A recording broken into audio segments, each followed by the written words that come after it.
Kia ora.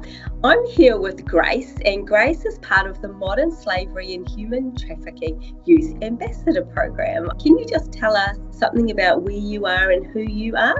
So my name is Grace Satherley, and I'm from Palmerston North, and I attend the Palmerston North Salvation Army Corps. This year I am a part of the Modern Slavery and Human Trafficking Youth Ambassadorship Program, and I'm really enjoying it so far. So tell us a little more about it. So you see this year, is it a year-long program that you do? Yeah, so for the first 6 months of the year you spend going through some modules and learning about the most common forms of slavery and human trafficking that go on in the world, and then the next 6 months so the group of ambassadors, there's 4 of us this year, we partake in a community project of some sort from what we've learned and how we can implement it into our community for prevention. Okay, so do you know what your project's going to be yet?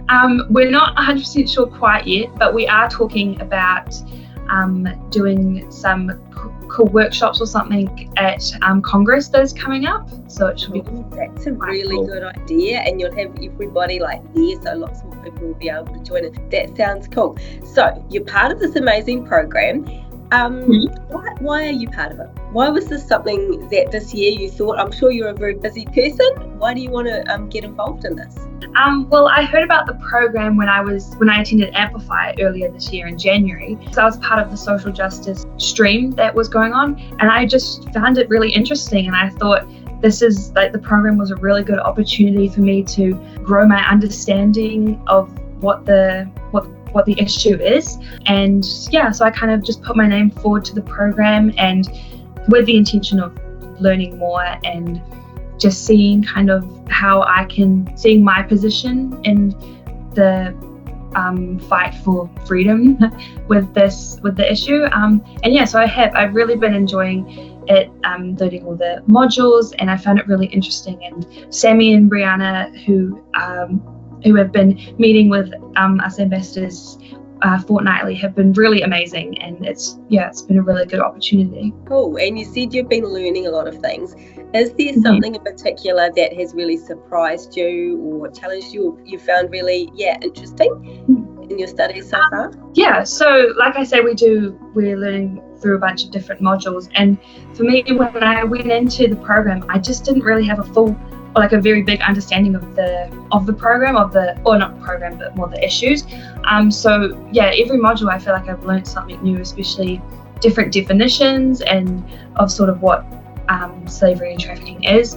But something I've definitely found interesting was the Salvation Army's response and standpoint with modern slavery and human trafficking prevention, especially, and just how modern slavery and human trafficking has been such an ongoing issue, but the Salvation Army has been there, trying to help with the prevention as well, especially with Matchbox Factory, and how the Salvation Army made very big progress with changing matchsticks from yellow to red to make it more safe for workers in Matchbox factories. So I thought that was really cool. Yeah, that is cool, that we've been part of an organisation that right from the very beginning has looked out for those vulnerable people who didn't have a voice for themselves, and you're just continuing that on in this modern context. So that's really cool.